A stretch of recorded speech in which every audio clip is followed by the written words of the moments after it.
Pakaya Pai Padzosen Ikaw mahot si ba inabol kitute nang nahungzi na num chome na tiwite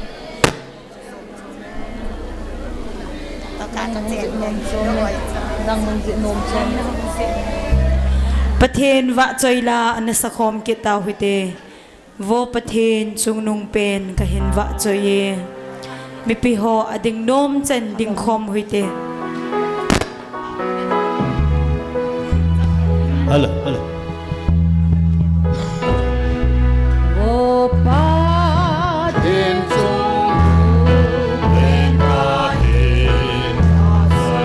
Hingzing pathen le imazo se bol the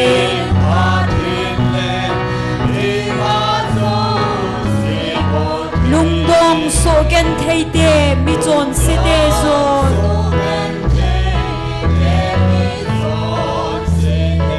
Sagate gen thei te pakai le pathen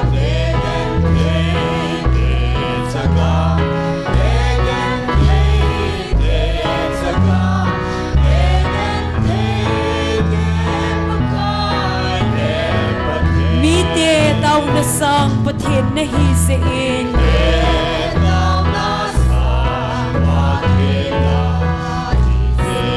Namite na simmo at humnaw pising Natsate ka leham na ngay hisinge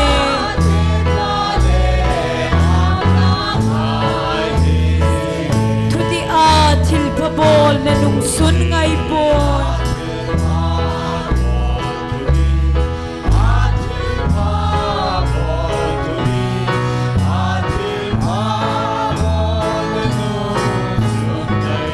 Hitsihi minile minew het sa in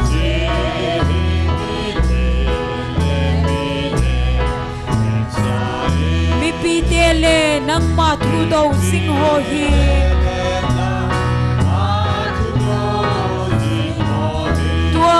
Hinga thei na ding uva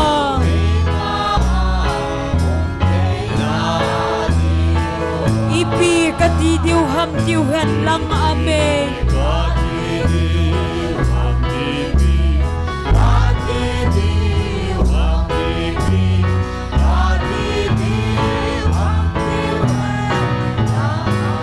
Nam din thimakun so akun kipa hen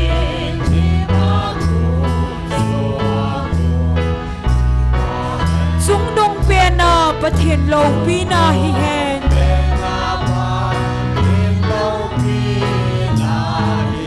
Lei chunga kipa te chunga chamleng hen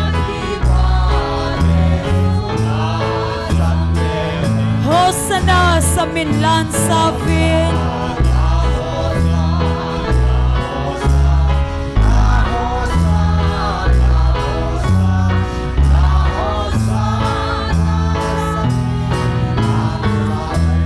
Pathen chung nong pen ka hinwa choye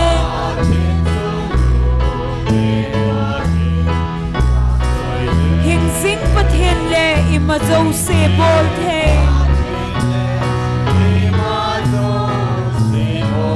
Lung dong so gen thei te mi chon se te sol amen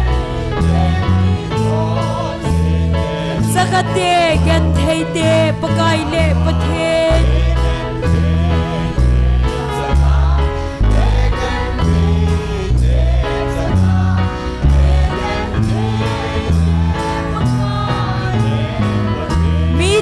Taona sang pathen na hi se in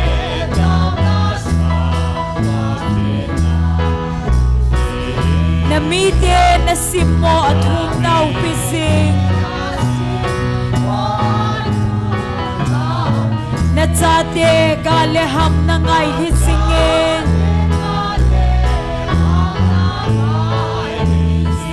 Tuti a tilpabol na nungsun ngay boy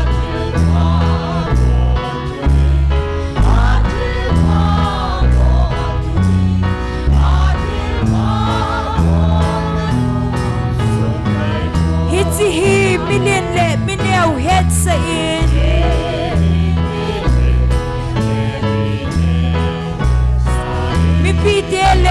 nang mathu dau sing ho hi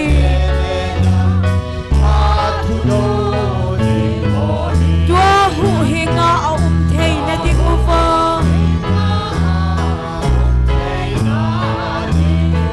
ipi ka ti diu ham tiu hen lang ame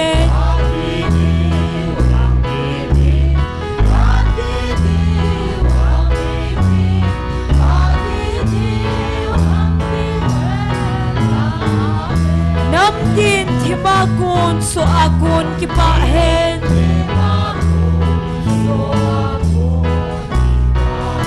chung nung pe na pathin lo pi na hi hen lei chunga ki pa de chunga cham leng hen hosana samin lan sabin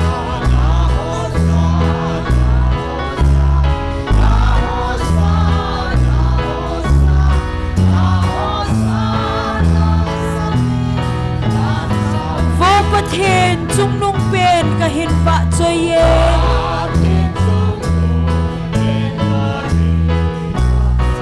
hình sinh và thiên lệ mà dâu se bol the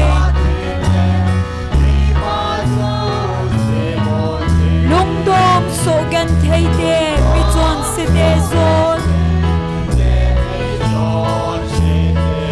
zakate gan thấy de bakai le pathen amen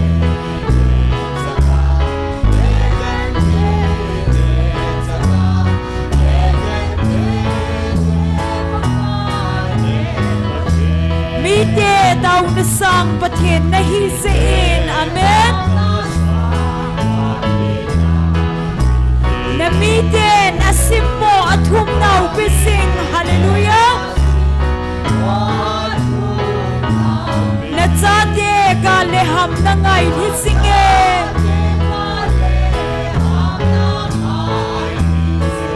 thudi a thil phapol na nung sun ngai boy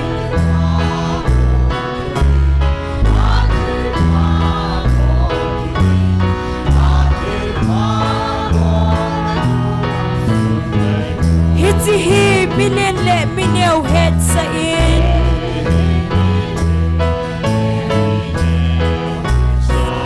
mi pi dele nang ma thu do sing ho hi tua hu hinga thei na di ku va amen ipi ka ti diu ham diu hen lang amen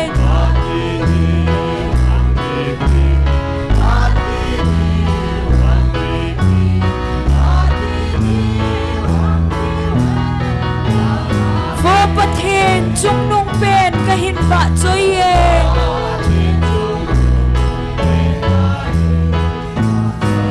hin sing pathen le ima zo se bol the lung dong so gan thei de mi chon se de sol amen sakate gan thei de pakai le pathen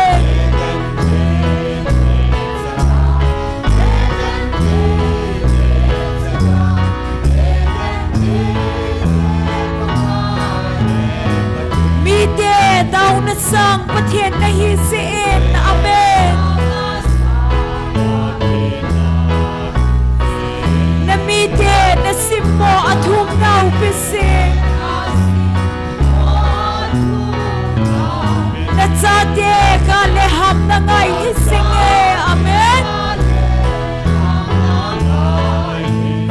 thudi a thil phabol na nung sun ngai boy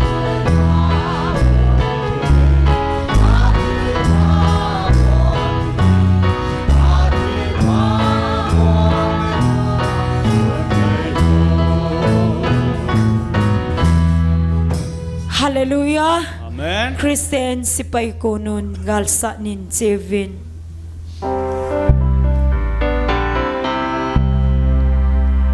Christian sipay kunun galsa nin Jevin. Se sulam sing vevin. ilam kai pau chu leng Krista akun tai amen Satan kal satin ama alam kai tai buôn lap si velvet Christian si pai konon Satan kal satin se sulam sing velvet ilam kai pau chu kalmi zanel panga pathen mi te kon pithem ho china nung zuya hi ve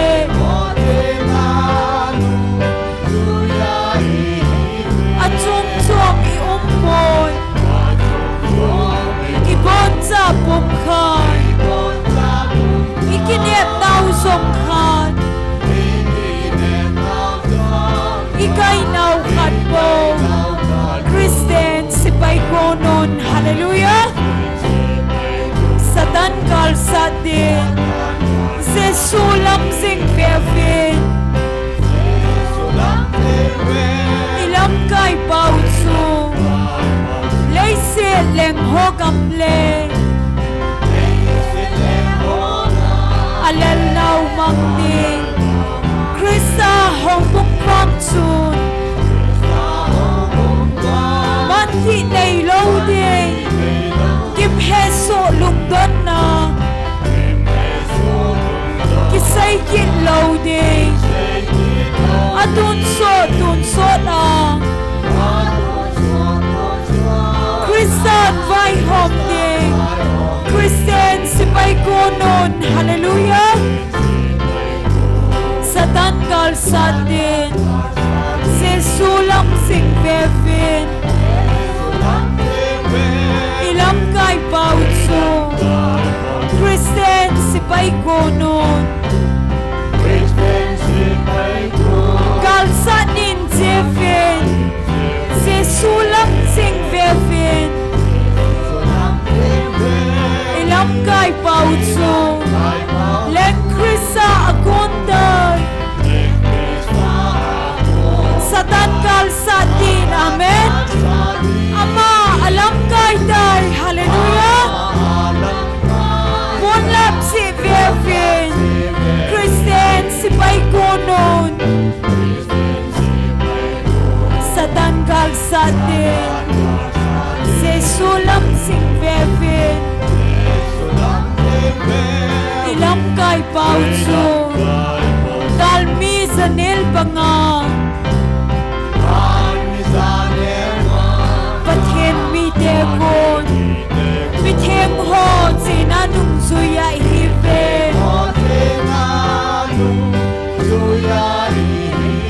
achum chom i boy i bon cha pum khat i kinep nau som khat amen i kai nau khat bo Christian si pai konon Satan kal satin se sulam sing vevin ilam kai pau chu lei se lem ho gam le alal nau mang ding Krista hong buk vang chu man ti nei lo ding kim he so lung don na ki sai kin lo ding atun so da Christian vai hom ding Christian si pai konon Satan kal satin se sulam sing vevin ilam kai pau chu lei se leng ho kam le alal nau mang ding Krista hong buk vang chu man ti nei lo ding kim he so lung don na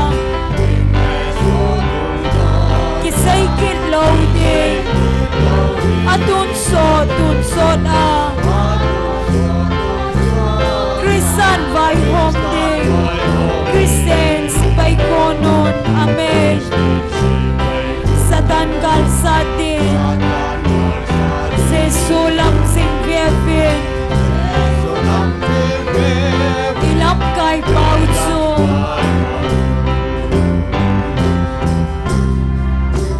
Hallelujah Amen. Zesun ay ngaylot akidang mipiho ibon savin yung kom tawite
maum tadem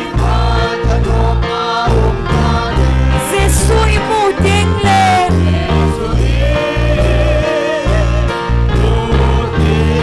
Gal zola sa iaw le diu hallelujah Imawa to man koy sa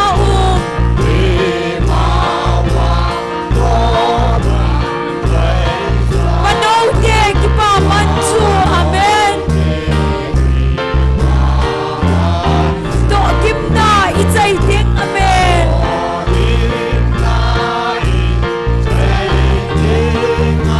Low pita chu imu ding Van ka minhun ding ule hallelujah Idi kipa thanok maum tadem Jesu imu ding le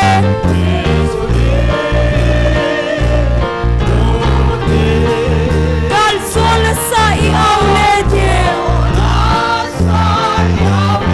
Song mandam kot pi ahon ding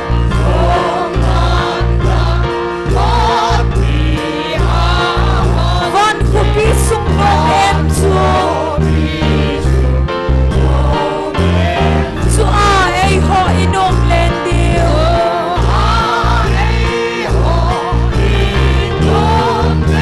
Chung van tol pia i chen diu Van ka milhun ding ule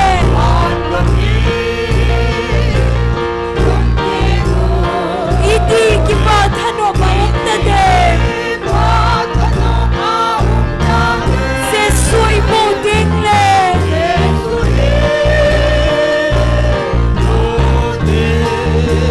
Gal zola sa iaw le diu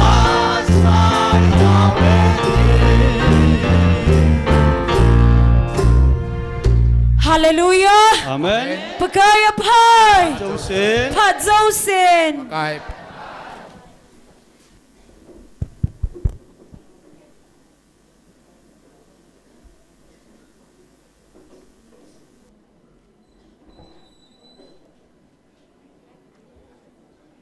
Online na hung pang zo se hin amuna hung pang nulepa ulanaw ti zo se ibon savin ni khopai mu sawhat sunung pathen thangwa nei pive pakaya pai pha zo sen hallelujah amen pathen phatna hisei chim zo po ven avel velin thangwa nei pive tu ni khwa tauna kahung panama sape na hitia koi tabang tauna ahung na di khoma sape au mahilung se tan hung ding do la ki pamente chula delhi langa ko na nu chingboy jong ahung en na nu chingboy jong tauna din do pilu ki pamente khot beng te ki paume pathenin gam thata ta ko na so piula na ta sanin pui khom piwa i ho to ki bang chathia in pui khom pi zalovin i pau hingjing hat chunung pathen amaho zalin thangwa nei piwe tuni ki man cha na diu cham chain phong do in kating taw nei lam kai pi diu hi pa zor sung hi ding hin wa choila sading hi nunga ning cha GMFDI member huin tin ani na hi nunga chongne hu hi ding hin athum na hi nu chongne hu hi ding hin nu chongne hi pa zor sin phan te ti pha phalan ko dai ni ki khet diu hin tin chule azo ting le taw na ki chai ting le nu la pa te hon sung langa taw khom na isu boi lo na diwa to no ho in the su ging ta lo dingo naw te ho laya alhim thei thei tu ni kho chun na anal him naw tin ni khudang le in a ball diu chu kho de lo hin tu ni chu langa sung langa taw na program ho isu boi lo na dingo ven to na an su ging po te jong le ki holy ma el la la bol pe tin thip sanani po do din pakai min kan tim ma savne bible chang hem kan hin sim do inge Psalm number som thumla segi da hin siminge phat som khat zo ting migilo be tan tin tua na vet le apale le tabanga kimu akimu wangin aum namuna kon khun tapon te milung ning in wang gamsung aloding hau ta a uma ning zeng zunga no masa uwa ki pa thanom de he pakai wanga mi hemin kalasun the hin ama deilama chon pa chu pakai jin aphu da hi je hitabang mi chu huta jong le kital hil loading a hi aji cho man a khunin pakai atu zinge keima ka chapan laya patu ka upat gezin midi dan lova aki koilam kamu pon acha te khudwa panlam kamu poi thil se dal han lang thil pha bolin chutile na hin so ding a he atu thing sim do naw pathen phathei bu piu han lang taw nei na nei na di wa hen pathen na mi man cha tha chate ho evangelist nu a hin evangelist pu hen khangdong nek robot a hin am ho cheng ding yong taw na ha nei nei piu hitin chule in nam lam kayo pathinin ami pa tia amin vo he puzong taunan anagel do hitin chule pathinin inam chungwa vai a hin homa kidang ta inamu ki khelnam na dingin pathininga tauna na neu hite hi chenga di chun tauna na neu hitin taw chaina ke maman hin nei tange tauna na nei taw hite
Hallelujah, Amen. Kakipa uvehepa. Natsate online ahong pohozo si kasupi ka ukanaw tewahin. Amuna ahong kalsonu lepa ulanaw tehozo se zong. Nei thuti bangwal hagaw may kanampum piul hagaw hu do na dingle. Kanamu kitun do na dinga. Kanampi mutim salva na dinga. Pakai tu ni ana ang sunga tao khom kithanei koi zalu na min theng ka thangwa uve. Kathum na ka tao na ho le ka program ho zo se nang ma min lo pi na dinga. Adol cha phathei bu pe wa e ma pui divin hat sung nung pakai ji suminin ka hung tao uve. Ki pamentun nunga ning cha GMFDI member man pathin wa choi la hung santin amana sa chai chai le nunga chong nevin an zom pe dingin amani pathin wa choi la sading ni ko ta ve.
Pathin vợ chơi na dingin tumbol anay poi de la chen sang.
Ngày cha ca hipo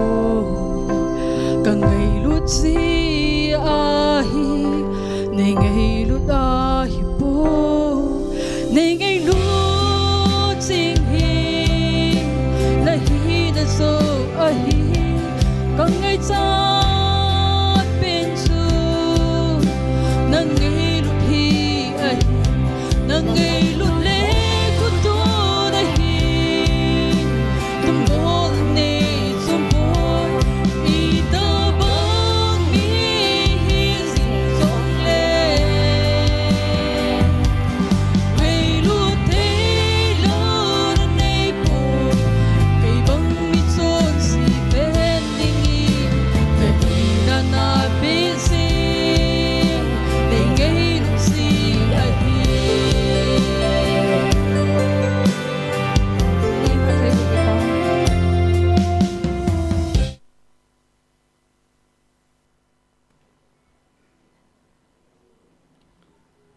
ki pawmen nunga ningcha le nunga chongneu zalin jong pathin thangwa nei pive pa jorsin tauna item an la dinga hitan ama phat ipi in dio amai ko naw le pathin wa chela sateni ki pa pino ve sa ne bon chawin khot be ha ben beng huite pathin phat thei bu na le ki thu pi na puma pa jorsin phat ki la dinga ma phat ipi ta huite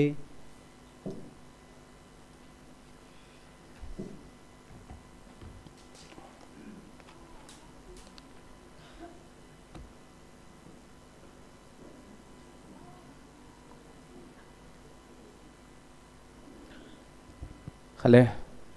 jingkal pha kipa hoi min tun hunin hi pathian in imate hung puin damna ting pen hitan chianga agwal zol na te hang pia zen mang pan thupina tang helan ka kipa a nauzong nakipa dim kata sanin tulai hi het bangun hi hui pi hi han ma me ya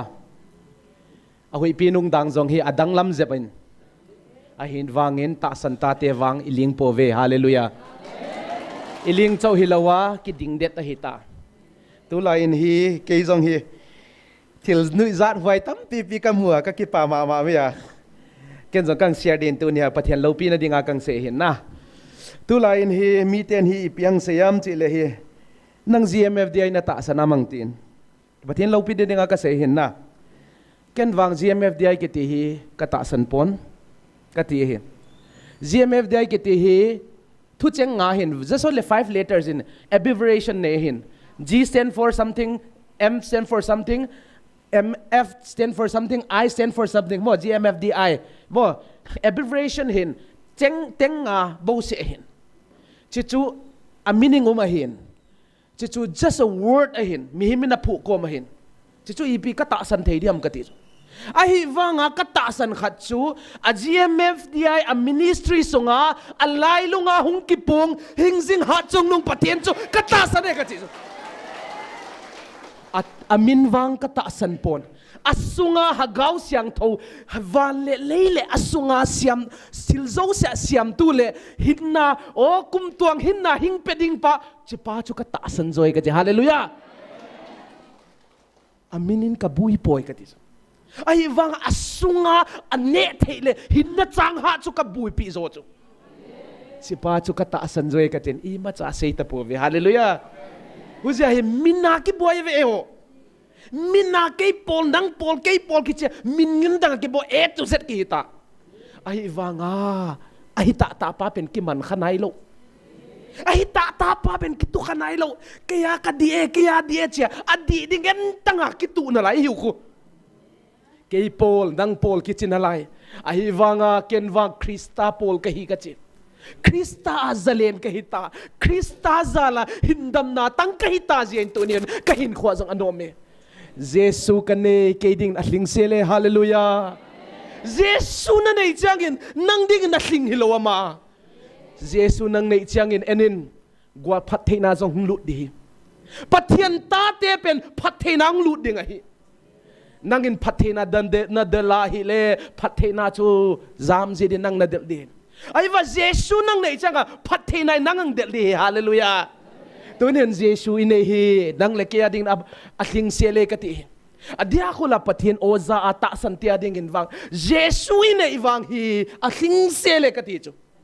bang je chele hi khovel hi lei sera zong hi phathei na chang di chu o wana zong phathei na chang kit na lai ding wana itan ding hi ton sot hing kim lo as alo pi pathian ina sei ji chang hi kalung tang ko pawa se de kalung lai kwai wangut kalung tang a dot kha chu pathian ina ton sot hing kim lo ke ya pat in hinna chang ha chu neu na ti chu hallelujah nang le ken jong hinna chang ha chu ine tau chu gil kyal lai igile kyal kyal ni jong di hin gile kyal sang atun Sunday ham khat hi le nita lampung thumpung le hi le igil hung kil ta ve de isongin guru hung ti ve ta chipat le me in kin kom ho me ho chu atu anamatu ya tu ki zaji cho ne experience dem kat ne na za kha dem kata sangin ne experience kha dem kata san ke ma experience an ka sei dem I oi wang athe ba the igila kyal in kom ho me tu anam be anamang hut hita igil mong grrr chita ahi wanga ame uchu kine khalo uchu isunga mong grrr ke kiduna ichil kya long pul mo ahi wanga ame ukine khalo uchu ahi wanga tu ne honai hagawa gil kiala dang tate tu ne na hinna chang ha ne ati chilaya to ho hi uchu hallelujah atuina pa chu ine tau chu sa ipizia tu ham ipizia na du ham chile atesi chu na ates si changa atui na pa chu na sahi atui ji akidu chu sa chu tui si le na du di vai khoi ya uisa hey ha mesala tel lawang ne kha mong ne the hi lo som cho uisa tuye na ti wang bam masala ne lo in ne uta tui lo cho ai wanga patcha masala to thing selang hon lewang a plate jong kine ki khong ji cho ki khong num cho na a plate to jong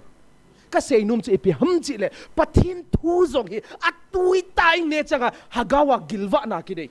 hi gilwa na pen i hing pi changa mi te adinga ga ki swang hi hallelujah mi te vet ten ton thei ki hi cho huzia tu ni hona hi pathian o iza ita sana hin pi le tu ni hona mi te ading zong o ga inei thei ding men tu ni honin ka sei num men he khale mi ma dinga hi what is impossible for human mihima dinga hithei ponte ti hi pathina dinga hithei hi hallelujah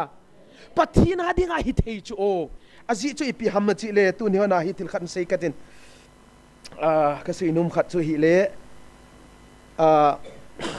thil hi abul lai hi thil hi koi man jong thil ata san ngei lo chu 2002 lain hi igamahin ATM avang lai chu avang na lain achi le ATM avang na lain achi le movies khada ehom mi movies khada ka ve khai Japan na chu ATM la do chu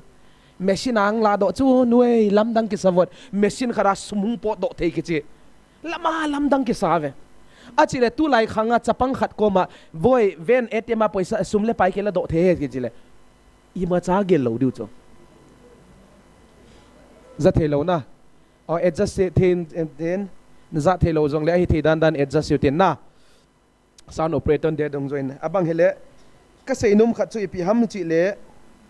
1985 hin US gama hin interview khat au min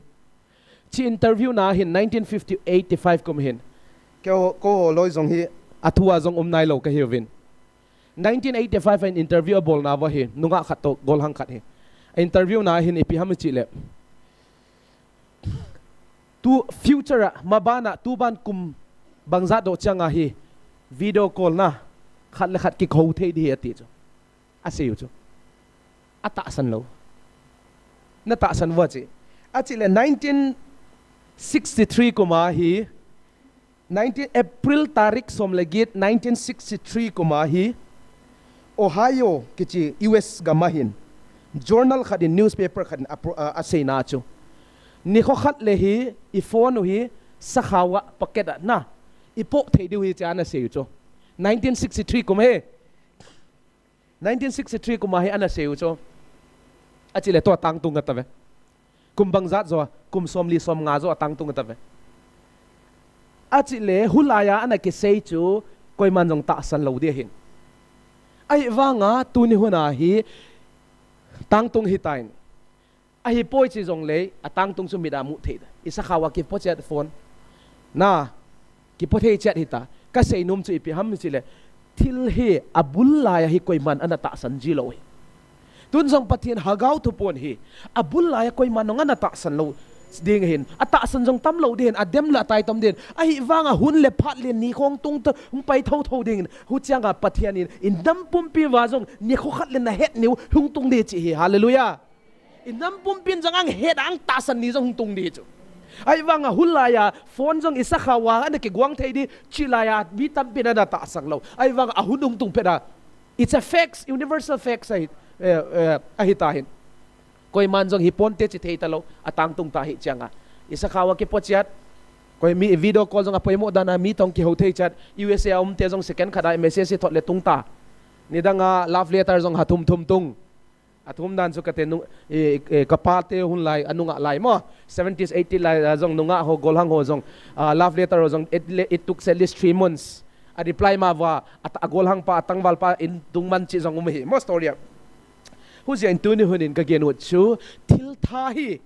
mi tampin accept lo umei ai wanga hun le ni te hang pai changa hi accept ni accept ni jong tung tho ding hi chi ka gen hu da hi a khale ki pa hoi min abang hile lai siang tho khat mun khanung simning a bible chang khatung simning 1 Corinthians chapter 13 Corin thot khat sorry bung khat ka china first Corin bung khat chang somni le ku apat a somni le sorry 26 to 29 somni le gubapat somni le kwatan Corin thot khat bung khat chang somni le gubapat somni le kwatan simwang imu chat le simniu le somni le gupna sangam te o hat na hinna u ngai tua ding wai ta salama mi pil tampi mi hat tampi le million tampi hat lo dan 27 na ina le pasianin mi pil te asa la sa ding leitunga silmot huai te atel hi to le pasianin ahat na aza la sa na ding in leitung sil hat lo te atel zo hi 28 na pasianin leitunga sil ngiam te le sil simmo huai sil te atela sil lai te bang malo aswa the na ding in a lo te sil te nangon atel hi 29 na to chen pasian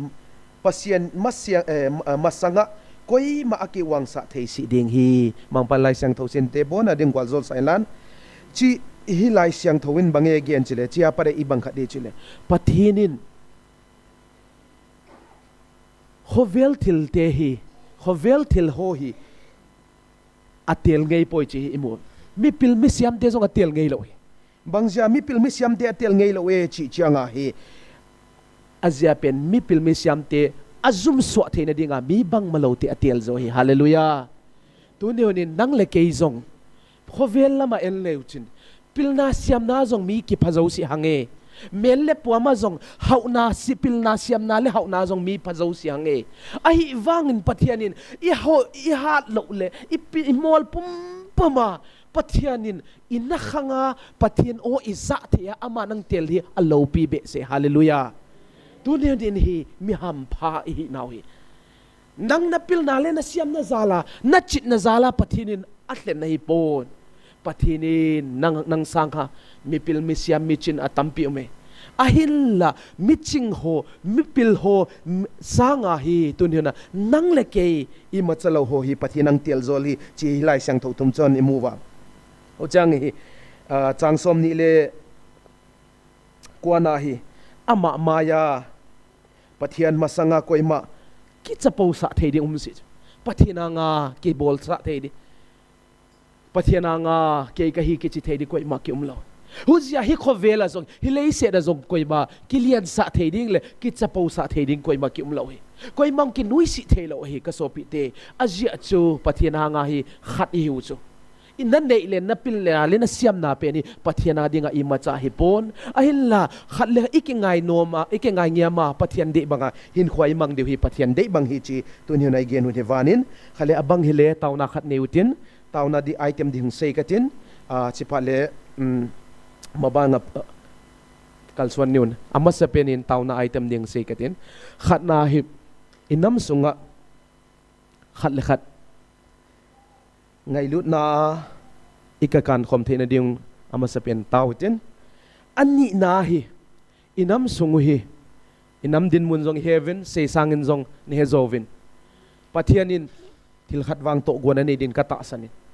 pa na de bangin kagam sung kanam sunga na de bang hing machal sa ten pathian mun ot taute mihim hi na wang e ma mihim hi na wang i machai bol thei po ve ipil na isiam da zong imacha inam tan inam zong imacha zong it zo po ve ahilla pa let your will be done in our nations kagam sung kanam sung wa na de bangin pa nangin hing vai hom tan chin pakai chumun ot taute athum na i hei mil lo diu hi inam sung wa hi hagaw mang thang ding hi i taw diu hi hei mil po te ka so pi te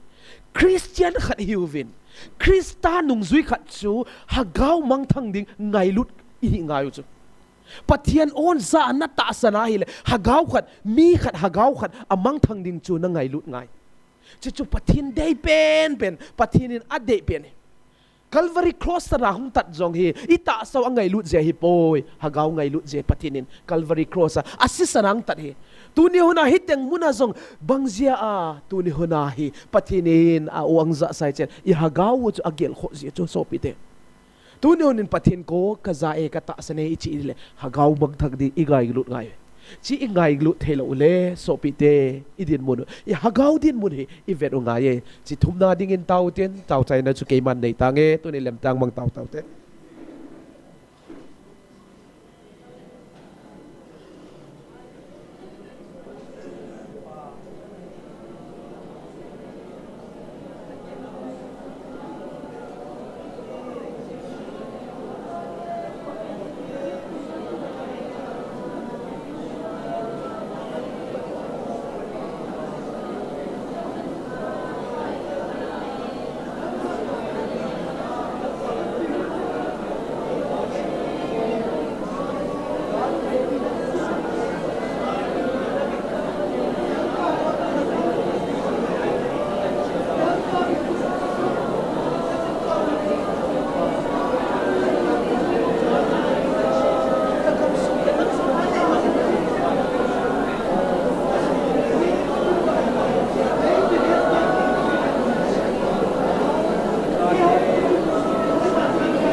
lung se tumang pa na kieng bola nuam tu kahing tun hi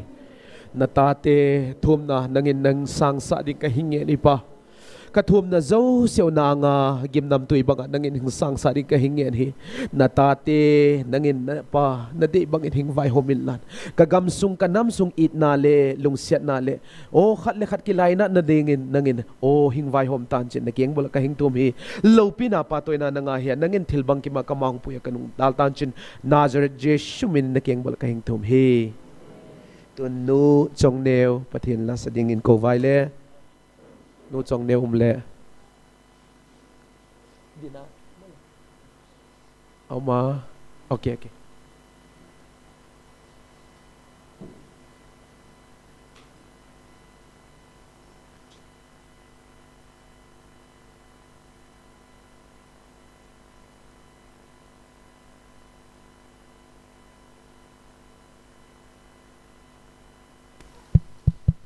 Pathin wa choi na dingin agu a tilain sang.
hello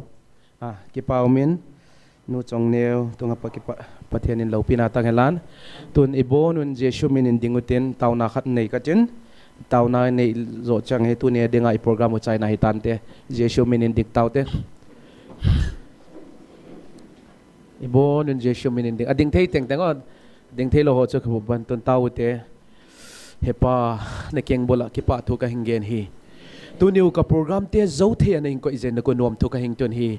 na ta te tu ni tan chianga na hing mapui na tu nuam thu ka hing tun hi pa tu ni ka program hun sunga na dei lo zonga ka ham kha kom kha zong le nangin hungai dam ding ka hingen hi jing ni kho zong le na mun siang tho hing pui ta san ta te nangin hung pui khom ki ding in chin hi teng gen hial gen wal ngai dam gen kha ta sun teng gwal zol tan chin nazar je shumin na keng bol ka hing thum hi dam selute Taona ana suging poutin chule eula la ki holim jong bol pote lungse te in bon chawin pathenin jing ni khuting la daminin puil hung kit tawin ten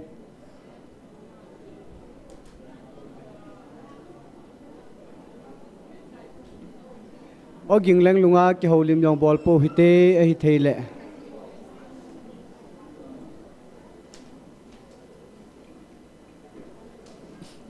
Taona zong anadal hataute taona chukang cha cha